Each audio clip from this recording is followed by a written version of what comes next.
Hi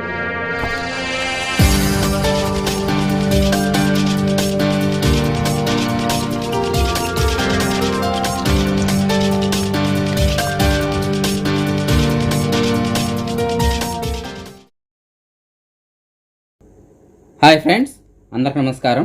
నేను మీ శ్రీనాథరెడ్డి మిట్టపల్లి. ఇవాళ తారీఖు వచ్చి ఆగస్టు 5, 2021 సంవత్సరం. ఇవాళ ముఖ్యాంశాలకు వచ్చినట్టయితే, మన భారతదేశం నుంచి కువైట్కి రావడానికి ప్రస్తుతానికి డైరెక్ట్ ఫ్లైట్స్ లేవు అన్నట్టు సంగతి మీకు అందరికీ తెలుసు కదా. కువైట్ ప్రభుత్వం ప్రస్తుతానికి అయితే బ్యాన్ చేసినటువంటి 5 దేశాలు ఉన్నాయి కదా, అంటే మన భారతదేశం, శ్రీలంక, పాకిస్తాన్, బంగ్లాదేశ్, నేపాల్. ఈ దేశాల నుంచి ఒక డెసిషన్ అటువంటి తీసుకొని ఈ వీక్లో చెప్తామని అన్నారు గతంలో, కానీ ఇప్పటివరకు అయితే ఎలాంటి డెసిషన్ తీసుకోలేదు. నిన్న ఇవాళ జరిగినటువంటి క్యాబినెట్ మీటింగ్లో కూడా దీని గురించి ఎలాంటి డెసిషన్ తీసుకోలేదు. బహుశా 10వ తారీఖు పైన దీని గురించి ఒక అప్డేట్ అయితే వచ్చేదానికి అవకాశాలు ఉన్నాయి. సో ప్రస్తుతానికి మాత్రం విమానాల గురించి ఎలాంటి అప్డేట్ రాలేదు. అలాగే ఇండియా నుంచి ఎవరైతే కువైట్కి రావడానికి వారికి సంబంధించిన సర్టిఫికెట్స్ ఆన్లైన్లో అప్లోడ్ చేసుకొని ఉంటారో అలాంటి వాటికి అప్రూవల్ అనేటువంటిది ఈమెయిల్ ద్వారా వస్తుందని చెప్పేసి మనం చెప్పుకున్నాం కదా. అయితే ఆ ఈమెయిల్ అప్రూవల్ వస్తేనే వస్తుందా, లేదంటే అప్రూవల్ కాకపోయినా కూడా వస్తుందా అని చెప్పేసి చాలామంది డౌట్ అడుగుతున్నారు. గవర్నమెంట్ వాళ్ళు చెప్తున్న దాని ప్రకారం, అలాగే మన ఇండియన్ ఎంబసీ వాళ్ళు చెప్తున్న దాని ప్రకారం, మీరు ఏదైతే సర్టిఫికేట్స్ అప్లోడ్ చేసి ఉంటారో వాటికి అప్రూవల్ అయితే కనుక మీకు అప్రూవల్ అయ్యింది అని చెప్పేసి ఒక మెసేజ్ వస్తుంది. ఒకవేళ రిజెక్ట్ అయితే కనుక అది రిజెక్ట్ అయింది అని చెప్పేసి ఇంకొక మెసేజ్ వస్తుందని చెప్తున్నారు. అలాగే ఏ కారణం చేత రిజెక్ట్ అయింది అనేటువంటి డీటెయిల్స్ కూడా దాంట్లో ఉంటాయని చెప్తున్నారు. సో ఆ విధంగా వచ్చినప్పుడు ఒకవేళ రిజెక్ట్ అయ్యింది అనుకోండి, అప్పుడు మనం అందులో ఏదైతే తప్పులు ఉంటాయో అవి కరెక్ట్ చేసుకుని మళ్ళీ ఇంకోసారి మనం అప్లై చేసుకుంటే సరిపోతుంది. అలాగే మనకు కనుక అప్రూవల్ వచ్చినట్టయితే అప్పుడు మనం న్యూ అప్లికేషన్లో లాగిన్ అయ్యి ఆ సర్టిఫికేట్లో మనకి గ్రీన్ లైన్ కనుక చూపించినట్టయితే అప్పుడు మనం కువైట్కి రావడానికి అవకాశం ఉంటుంది. అయితే డైరెక్ట్ ఫ్లైట్స్ ద్వారా రావాలా, లేదంటే వేరే దేశాల్లో 14 రోజులు నుండి రావాలా అనే దాని గురించి అయితే కనుక ఇంకో కొద్ది రోజులు ఆగినట్టయితే కనుక 10వ తారీఖు పైన మనకు ఒక పూర్తి అప్డేట్ అయితే కనుక వస్తుంది. కువైట్ ప్రభుత్వం అతి త్వరలోనే సామాజిక రోగనిరోధక శక్తిని పెంచడానికి అయితే కనుక రెడీగా ఉంది. సో దీనికోసం చెప్పేసి కువైట్కి సంబంధించిన ఆరోగ్య శాఖ వాళ్ళు చాలా తొందరగానే వ్యాక్సిన్స్ అందించడానికి అన్ని ఏర్పాట్లు చేస్తున్నారు. ఇప్పటికే కొన్ని కొత్త వ్యాక్సిన్ సెంటర్లను కూడా ఏర్పాటు చేయడం జరిగింది. కువైట్ మొత్తం మీద సుమారుగా ఒక 4.27 మిలియన్ల జనాభా ఉండగా అందులో ఇప్పటి వరకు సుమారుగా 2.51 మిలియన్ల మందికి అయితే కనుక వ్యాక్సిన్స్ ఆల్రెడీ అందించడం జరిగింది. అందులో 1 లేదా 2 డోసులు తీసుకున్న వాళ్ళు కూడా ఉన్నారు. మొత్తం మీద ఒక డోస్ అయినా సరే కంప్లీట్ అయిన వాళ్ళతో కలిపి 2.51 మిలియన్ల మందికి వ్యాక్సిన్స్ అందించడం జరిగింది. సో ఇక కొంతమంది బ్యాలెన్స్ ఉన్నారు, ఎందుకంటే ఇందులో చిన్నపిల్లలు కూడా ఉంటారు కదా, వారికి కాకుండా పెద్దలకు మాత్రమే, అలాగే ఎవరికైతే అర్హత ఉందో అలాంటి వారికి అతి త్వరలోనే ఒక 1 మంత్ లోపే కువైట్లో ఈ సామాజిక రోగనిరోధక శక్తిని పెంపొందించడానికి తీసుకున్న చర్యలు ఏవైతే ఉన్నాయో అవి ఫుల్ఫిల్ కాబోతున్నట్టు ఆరోగ్య శాఖ వాళ్ళు తెలపడం జరిగింది. అలాగే కువైట్లో ఎవరైతే చిన్నపిల్లలు ఉన్నారో, అంటే 12 సంవత్సరాల నుంచి 15 సంవత్సరాల లోపు వయసు గల పిల్లలు ఎవరైతే ఉన్నారో వారికి ఎలాగో స్కూల్స్ ఓపెన్ అవుతాయి కాబట్టి వాళ్ళందరినీ ఆన్లైన్లో రిజిస్టర్ చేసుకోమని చెప్పారు. అందులో అర్హత కలిగిన వాళ్ళైతే కనుక సుమారుగా ఒక 2,80,000 మంది అర్హత కలిగిన వాళ్ళు ఉన్నారు. అందులో ఎవరైతే ఆన్లైన్లో రిజిస్టర్ చేసుకున్నారో అలాంటి వారిలో ఒక 50% మందికి, అంటే సుమారుగా ఒక 67,000 మందికి ఇప్పటి వరకు ఈ కరోనా టీకాలు అందించినట్టు చెప్తున్నారు. ఎందుకంటే రేపు నెలలో ఎలాగో స్కూల్స్ ఓపెన్ చేయాలని చెప్పేసి అనుకుంటున్నారు. ఈ కారణం చేత పిల్లలకి చాలా తొందరగా వ్యాక్సిన్స్ అందించడానికి వీళ్ళు ఏర్పాట్లు చేయడం జరిగింది. సో మొత్తం మీద ఏంటంటే WHO ఆదేశాల మేరకు దేశం మొత్తం జనాభాలో 70% మందికి వ్యాక్సిన్స్ కానీ అందించినట్టయితే ఆ దేశం సామాజిక రోగనిరోధక శక్తిని సాధించినట్టు అవుతుంది. కాబట్టి కువైట్ గవర్నమెంట్ రానున్న ఒక 30 నుంచి 40 రోజుల్లోపే దాన్ని అధిగమించబోతుంది. కువైట్లో ఇవాల్టి వాతావరణం అయితే కనుక చాలా వేడిగానే ఉందని చెప్పేసి చెప్పుకోవాలి. బయట వాతావరణం సుమారుగా 55 డిగ్రీల సెంటీగ్రేడ్గా ఉంది. ఈ ఎండలో కూడా కొంతమంది డెలివరీ కంపెనీ వాళ్ళు బైకుల ద్వారా డెలివరీకి అయితే కనుక అనుమతించారు. వాళ్ళు డెలివరీ కూడా చేయడం జరిగింది. దీని గురించి చాలామంది నెటిజన్లు అయితే కనుక, అంటే ఈ కువైట్కి సంబంధించిన పౌరులు ఎవరైతే ఉన్నారో వారు కూడా చాలామంది దీన్ని వ్యతిరేకిస్తున్నారు. కువైట్ గవర్నమెంట్ చెప్పింది కదా, మధ్యాహ్నం సమయంలో అంటే 11 గంటల నుంచి సాయంత్రం 4 గంటల వరకు ఎండలో ఎవరు కానీ పని చేయకూడదు, అలాగే డెలివరీ బాయ్స్ ఎవరైతే ఉన్నారో వారికి కూడా అనుమతించకూడదు అని చెప్పేసి వీళ్ళు చెప్పడం జరిగింది. అయినా కొంతమంది ఏ విధంగా చేస్తున్నారు, ఇది చాలా పాపం, ఆ విధంగా ఎండలో ఇలాగ పని చేయించకూడదు అని చెప్పేసి వాళ్ళు అయితే కనుక విమర్శిస్తున్నారు. ఇదిలా ఉండగా కువైట్లో ఇంత వేడున్నా సరే సాల్మీ రోడ్లో ఇవాళ తేలికపాటి చిరుజల్లులు అయితే కనుక పడడం జరిగింది. జహరాలోని గసర్ ఏరియాలో ఒక డెలివరీ బాయ్ డెలివరీ ఇవ్వడం కోసం చెప్పేసి కువైట్ వాళ్ళ ఇంటి దగ్గరికి వెళ్ళడం జరిగింది. అతను డెలివరీ ఇస్తున్న సమయంలో అటుగా వెళ్తున్నటువంటి కొంతమంది ఆకతాయిలు ఆ కారు తీసుకొని అక్కడి నుంచి పారిపోయారు. ఇతను ఇంజిన్ ఆన్లో పెట్టేసి డెలివరీ ఇవ్వడానికి వెళ్ళడం జరిగింది. ఈ సమయంలో వాళ్ళు దాన్ని గమనించి ఆ కారుని తీసుకొని పారిపోయారు. దీనికి సంబంధించిన సీసీ ఫుటేజ్ కూడా క్లియర్గా ఉన్నాయి. ఫ్రెండ్స్, ప్రతి ఒక్కరికి నేను ఎప్పటింటో చెప్తున్నాను, అందరూ చెప్పేది కూడా అదే. ఎవరైనా సరే మీరు డెలివరీ కోసం వెళ్తున్నప్పుడు మీ కార్ ఏదైతే ఉంటుందో అది పూర్తిగా ఇంజిన్ ఆఫ్ చేసి పూర్తిగా లాక్స్ వేసుకొని అప్పుడు మీరు డెలివరీ ఇవ్వడానికి కోసం అని చెప్పేసి వెళ్ళండి. మీరు ఇంజిన్ ఆన్లో పెట్టి కనుక వెళ్ళినట్టయితే ఎవరో ఒకరు ఈ విధంగా కార్లు తీసుకెళ్ళడానికి చాలా ఎక్కువ అవకాశాలు ఉంటాయి. ఇది పదే పదే మనం చెప్తూనే ఉన్నాం, కానీ ఎక్కడో ఒక చోట మన వాళ్ళు మళ్ళీ ఈ విధంగా కార్లు అయితే పోగొట్టుకుంటున్నారు. ఈ మధ్య కాలంలో కువైట్కి చాలామంది అక్రమంగా మాదక ద్రవ్యాలను తీసుకోవడానికి ప్రయత్నం చేస్తున్నారు, కానీ పోలీసు వాళ్ళు ఎప్పటికప్పుడు వాళ్ళని పట్టుకోవడం జరుగుతుంది. అయినా సరే ఏదో ఒక కొత్త మార్గంలో వీళ్ళు తీసుకోవడానికి ప్రయత్నాలు చేస్తూనే ఉన్నారు. ఇవాళ కూడా కువైట్కి రావడానికి ప్రయత్నం చేసినట్టు ఒక ప్రవాసీయుడు, అతను చెప్పులు ఏవైతే ఉంటాయో అందులో కొన్ని మాదక ద్రవ్యాలు కలిగినటువంటి టాబ్లెట్స్ మరియు గంజాయి ఒక అరకిలో వరకు తీసుకురావడం జరిగింది. ఈ టాబ్లెట్స్ మొత్తం వచ్చి ఒక 3000 టాబ్లెట్స్ ఉన్నాయి, అరకిలో గంజాయి ఉంది. వీటి మొత్తాన్ని కస్టమ్స్ అధికారులు స్వాధీనం చేసుకున్నారు. అలాగే విచారణ కోసం అని చెప్పేసి అతన్ని పోలీస్ స్టేషన్కి తరలించడం జరిగింది.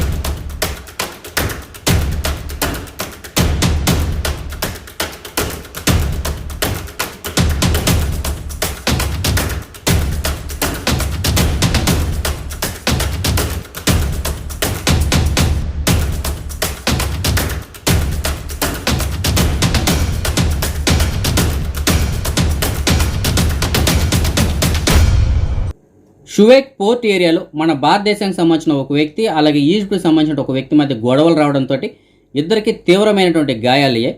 పోలీసు వాళ్ళు ఇద్దరిని హాస్పిటల్కి తరలించి ప్రస్తుతానికి ట్రీట్మెంట్ అందించి అలాగే వీళ్ళపైన కేసులుగా నమోదు చేయడం జరిగింది.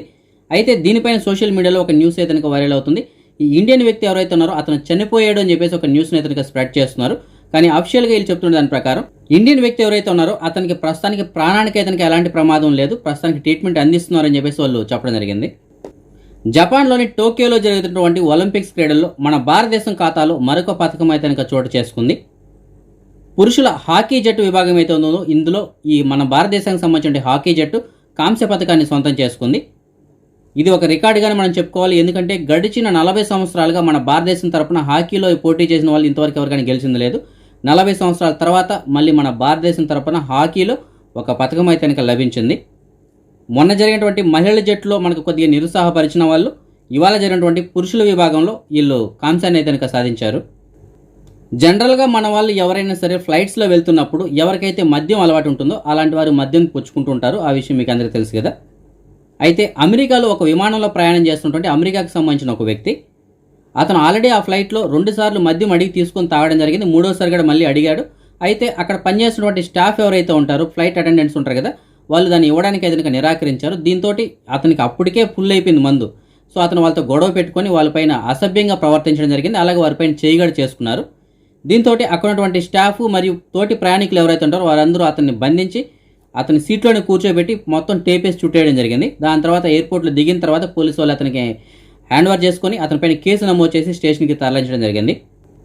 సో దీన్ని బట్టి మనకు అర్థమవుతుంది ఏంటంటే మందు అలవాటు ఉన్నటువంటి వాళ్ళు తాగొచ్చు, కాకపోతే లిమిట్గా తాగాలి. ఓవర్గా కనుక తాగినట్టయితే ఇదిగో ఇలాంటి పరిస్థితులు ఎదురవుతుంటాయి. మన సబ్స్క్రైబర్స్ చాలామంది ఈ ఫ్లైట్ టికెట్స్ గురించి అడగడం జరుగుతుంది. ఫ్రెండ్స్, ప్రస్తుతానికి కువైట్ నుంచి ఇండియాకి వెళ్ళడానికి అయితే టికెట్స్ అందుబాటులో ఉన్నాయి. మీకు ఏదైనా టికెట్స్ కావాలనుకుంటే వారికి సంబంధించిన నెంబర్లు అంటే కువైట్లో ఉన్నటువంటి ఏరియాల వారీగా నేను కొన్ని ట్రావెల్స్ వాళ్ళ నెంబర్లు అయితే ఇస్తాను. ఆ నెంబర్కి కాల్ చేసి మీరు పూర్తిగా కనుక్కొని టికెట్స్ బుక్ చేసుకోవచ్చు. అలాగే చెన్నై నుంచి మీరు ఏదైనా ఏరియాలకు వెళ్ళాలనుకుంటే కనుక అక్కడి నుంచి ట్యాక్సీ సర్వీసులు కూడా వాటికి సంబంధించిన నెంబర్ కూడా మీకు నేను డిస్ప్లే ఇస్తున్నాను. ఆ నెంబర్కి కాల్ చేసి మీరు ముందుగానే కావాలంటే షేరింగ్ ట్యాక్సీ కానీ లేదంటే డైరెక్ట్ ట్యాక్సీ కానీ బుక్ చేసుకోవచ్చు. అలాగే చాలామంది కార్గో గురించి అడుగుతున్నారు కదా, వారి కోసం చెప్పేసి నేను ఒక కార్గో నెంబర్ అయితే మీకు డిస్ప్లే ఇస్తున్నాను. వీళ్ళు మంచి సర్వీసే ఇస్తున్నారు. అలాగే మీ వస్తువులు కూడా చాలా తొందరగానే మీ ఇంటికి అయితే చేర్చడం జరుగుతుంది. మీకు ఏదైనా కార్గో సర్వీస్ కావాలనుకుంటే దానికి సంబంధించిన నెంబర్గా డిస్ప్లే ఉంది. ఆ నెంబర్ కాల్ చేసి పూర్తిగా కనుక్కొని మీరు వస్తువులు అయితే పంపించుకోవచ్చు. అలాగే నేను ప్రతిరోజు మీకు డిస్ప్లేలో ఈ నెంబర్లు ఇవ్వకపోయినా వీడియో కింద డిస్క్రిప్షన్లో ఎప్పుడు ఈ నెంబర్లు అయితే మీకు ఉంటాయి. అంటే ట్రావెల్స్ వాళ్ళ నెంబర్ కానీ చెన్నై నుంచి వెళ్ళడానికి ఏవైతే ట్రావెల్స్ ఉన్నాయో వాటికి సంబంధించిన నెంబర్లు కానీ కార్గో నెంబర్ కానీ ఇవన్నీ వీడియో కింద డిస్క్రిప్షన్లో ఉంటాయి. ఎప్పుడైనా సరే నాది ఏ వీడియో ఓపెన్ చేసినా ఆ వీడియో కింద డిస్క్రిప్షన్లో ఉంటాయి. ఆ నెంబర్లు చూసి మీరు కాంటాక్ట్ చేసుకోవచ్చు. మన సబ్స్క్రైబర్ ఒకరు మనకి జహరాలోని తైమా ఏరియా నుంచి మెసేజ్ పెట్టడం జరిగింది. వీళ్ళకి ఒక సివిలిటీ కార్డు దొరికిందంట. ఆ సివిలిటీ కార్డు పైన పేరు వచ్చి జ్యోతి వసంత పంచేటి అని చెప్పేసి ఉంది. సో ఫ్రెండ్స్, మీకు ఎవరికైనా సరే జ్యోతి వసంత పంచేటి అనేటువంటి ఆవిడ తెలిసినట్టయితే ఆవిడకి చెప్పండి. ఆవిడకి సంబంధించిన సివిలిటీ కార్డు మీకు డిస్ప్లేలో ఒక నెంబర్ ఉంది కదా, వాళ్ళ దగ్గర ఉంది, వెళ్ళి కలెక్ట్ చేసుకోమని చెప్పండి. ఇంకొక సబ్స్క్రైబర్ మనకి మెసేజ్ పెట్టడం జరిగింది. వీళ్ళు వాళ్ళకి సంబంధించినటువంటి సివిలిటీ కార్డుని పోగొట్టుకున్నారంట. ఆ సివిలిటీ కార్డు పైన పేరు అయితే కనుక చెల్లిబోయిన మణిరాము అని చెప్పేసి ఉంటుంది. సో ఫ్రెండ్స్, మీకు ఎవరికైనా సరే చెల్లిబోయిన మణిరాము అనేటువంటి పేరు గల సివిలిటీ కార్డు దొరికినట్టయితే మీకు డిస్ప్లేలో ఒక నెంబర్ ఉంది కదా, ఆ నెంబర్ కాల్ చేసి వాళ్ళకి సమాచారం అందించగలరు. అదే మనం ఈ మనీ ఎక్స్చేంజ్ విషయానికి వచ్చినట్టయితే ఒక కువైటీ దినార్ వచ్చి మన భారతదేశం రూపీస్లో 244 రూపాయల 49 పైసలుగా ఉంది.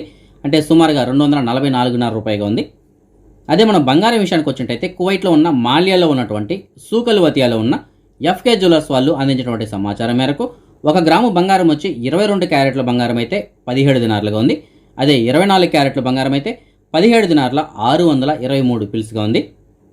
ఫ్రెండ్స్, నేను ప్రతిరోజు మధ్యాహ్నం సమయంలో ఈ బంగారం ఎక్స్చేంజ్కి సంబంధించిన ధరలు అయితే కనుక నేను నాకు సంబంధించిన ఇంకొక యూట్యూబ్ ఛానల్ ఉంది కదా, నీలశ్రీ మిట్టపల్లి అని చెప్పేసి ఆ ఛానల్లో నేను అప్డేట్స్ అందించడం జరుగుతుంది. సో మీరు ఇంతవరకు కనుక ఆ ఛానల్ సబ్స్క్రైబ్ చేసుకోకుండా ఉంటే ఆ ఛానల్ సబ్స్క్రైబ్ చేసుకున్నట్టయితే ప్రతిరోజు మధ్యాహ్నం సమయంలో మీకు ఆ అప్డేట్స్ అనేది అందుతుంటాయి. అలాగే ఎప్పటికప్పుడు ఏదైనా కొత్త అప్డేట్స్ వచ్చినా కూడా దాంట్లో నేను పెట్టడం జరుగుతుంది. అలాగే ఈ ఇమ్యూని అప్లికేషన్ గురించి, అలాగే సర్టిఫికేట్స్ ఎలాగ అప్లోడ్ చేయాలి, సో ఇలాంటి కొన్ని వీడియోలు కూడా అందులో ఉంటాయి. వాటిని చూసి కూడా మీరు ఆ విధంగా ఫాలో అయ్యి సర్టిఫికేట్స్ అప్లోడ్ చేసుకోవడం కానీ, ఇమ్యూని అప్లికేషన్లో రిజిస్టర్ అవ్వడం అలాగా, అలాగే కువైట్ మొబైల్ ఐడీలో రిజిస్టర్ అవ్వడం అలాగా, సో ఇలాంటి వీడియోలు కూడా అందులో ఉంటాయి. వాటిని కూడా మీరు కావాలంటే యూజ్ చేసుకోవచ్చు. ఇప్పుడు మనం ఈ కరోనా వ్యాధికి సంబంధించినటువంటి అప్డేట్స్ చూద్దాం. ముందుగా మనం కువైట్ విషయానికి వచ్చినట్టయితే కువైట్కి సంబంధించిన ఆరోగ్య శాఖ వాళ్ళు ఇవాళ రిపోర్ట్ ఇంకా విడుదల చేయలేదు. ఇవాళ రిపోర్ట్ రాగానే నేను యూట్యూబ్లోని కమ్యూనిటీలో పోస్ట్ చేస్తాను, అక్కడ మీరు చెక్ చేసుకోవచ్చు. అదే మనం నిన్నటి విషయానికి వచ్చినట్టయితే నిన్న కువైట్ మొత్తం మీద 851 కొత్త కరోనా కేసులు నమోదే. అలాగే 1048 మంది ఈ వ్యాధి నుంచి కోలుకోవడం జరిగింది. అలాగే దేశవ్యాప్తంగా సుమారు ఒక 6 ఈ కరోనా కారణంగా చనిపోవడం జరిగింది. అదే మన భారతదేశం విషయానికి వచ్చినట్టయితే ముందుగా మన భారతదేశంలో మనం నిన్నటి విషయంగా చూసుకున్నట్టయితే నిన్న దేశం మొత్తం మీద 42,797 కొత్త కరోనా కేసులు నమోదే. 41,873 మంది ఈ కరోనా నుంచి కోలుకోవడం జరిగింది. 532 మంది ఈ కరోనా కారణంగా చనిపోవడం జరిగింది. అదే మనం ఇవాళ విషయానికి వచ్చినట్టయితే ఇవాళ ఇప్పటి వరకు మనకు అందినటువంటి సమాచారం మేరకు 43,638 కొత్త కరోనా కేసులు నమోదై 38,970 మంది కరోనా నుంచి కోలుకోవడం జరిగింది. 445 మంది కరోనా కారణంగా చనిపోవడం జరిగింది. ఇంకా మన భారతదేశంలో 4,08,855 మంది కరోనా వ్యాధికి ట్రీట్మెంట్ తీసుకుంటున్నారు. సో ఈ యాక్టివ్ కేసుల సంఖ్య కనుక 4 లక్షలకి అటు పెరగట్లేదు, తగ్గట్లేదు, అక్కడే ఆగిపోయింది. సో ఇది చాలా తొందరగా తగ్గిపోవాలని చెప్పేసి మనం కోరుకుందాం.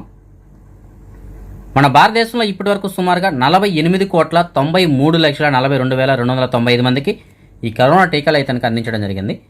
మహారాష్ట్రలో గడిచిన 4 గంటల్లో 9,026 కొత్త కరోనా కేసులు నమోదాయి. కేరళలో 22,040 కేసులు, కర్ణాటకలో 1,785, తమిళనాడులో 1,997 కేసులు చొప్పున నమోదాయి.